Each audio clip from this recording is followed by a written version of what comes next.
is run by a bunch of investment bankers, and Morningstar's modus operandi. I'm Adam Zoll for Morningstar. While many high school seniors are nervously watching mailboxes for college acceptance letters, many parents are nervously watching their wallets, wondering how they'll pay for the high cost of higher education. For many families, taking out loans is a necessity. Here to talk about the college loan landscape is Mark Kantrowitz. Mark is the publisher of finaid.org and FastWeb, two websites dedicated to providing information on college funding options. Mark, thanks for joining us today. Thank you for having me. Mark, for those who may not be familiar with the variety of college loan types that are out there, can you give us a quick overview of some of the different types of loans and who those might be best suited for? Okay, there's two main types of student loans. There are federal student loans, which are made by the federal government, and then there are private student loans, or also known as alternative student loans, which are made by banks and other financial institutions. And the terms of those loans are set by those particular lenders. The federal government offers several different loan programs, the most popular of which is the Stafford Loan program that has a 6.8% interest rate that is fixed. There's a subsidized version for students who have financial need, which currently has a 3.4% interest rate, but new loans starting July 1st will have a 6.8% interest rate.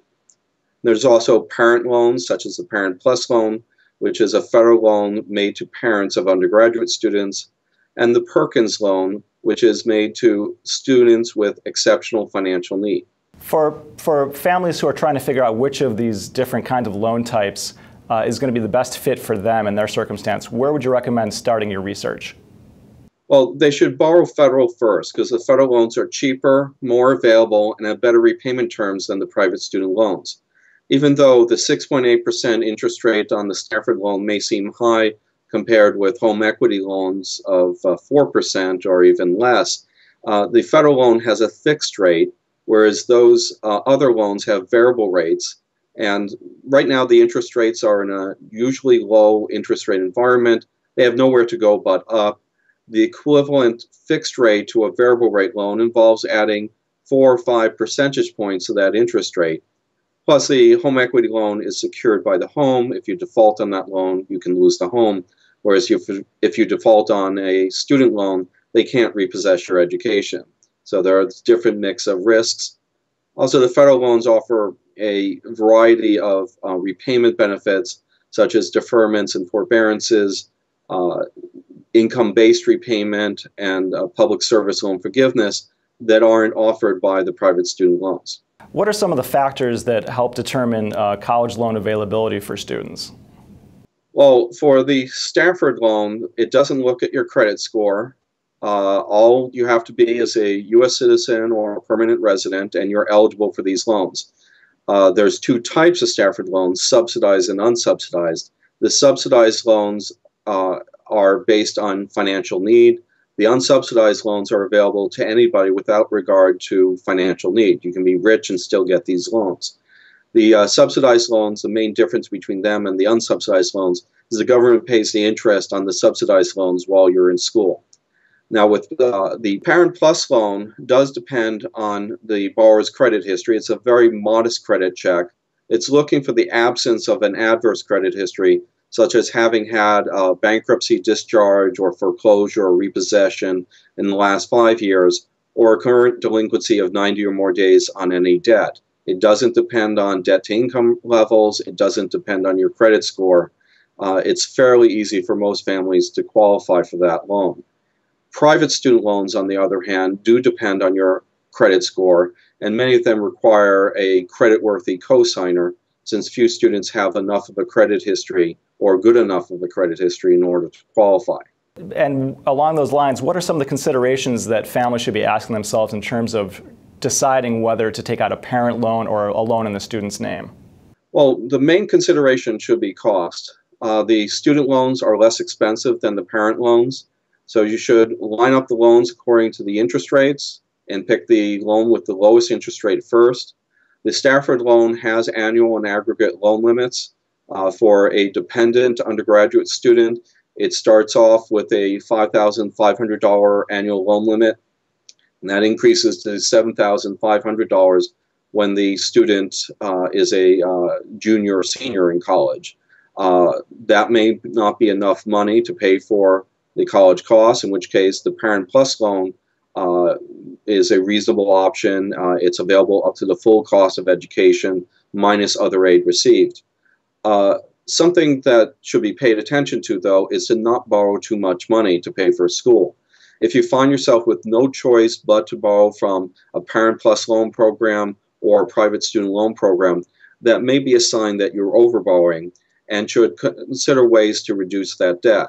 One of the best ways to save on college costs is to enroll at an in-state public college instead of a higher cost nonprofit college. As a good general rule, your total education debt at graduation should be less than your expected annual starting salary, and ideally a lot less. So if your total debt is less than your annual income, you'll be able to pay back that debt in about 10 years. If your total debt exceeds your annual income, you're going to need an alternate repayment plan like income-based repayment or extended repayment in order to afford the monthly loan payments. So definitely try to find ways to minimize that debt. It may involve, as I said, enrolling at an in-state public college instead of a higher cost college, living at home with your parents, buying used textbooks or selling the textbooks back to the bookstore at the end of the semester, minimizing trips home from school, not going out on vacation on spring break, also minimizing personal expenses. For example, if you don't like the cafeteria food that you paid for, the meal plan, and you eat out once a week, $10 pizza once a week, that's $2,000 by the time you graduate. And if you use student loan money to pay for that, that $2,000 will cost you about $4,000 by the time that you've repaid the debt. Because every dollar you borrow is going to cost you about $2 by the time you pay back the loans. So before you spend student loan money on anything, double the price and ask yourself if you would still buy it at twice the price, because that's realistically what it's going to cost you. Mark, what does it take to qualify for need-based loans that have more favorable loan terms?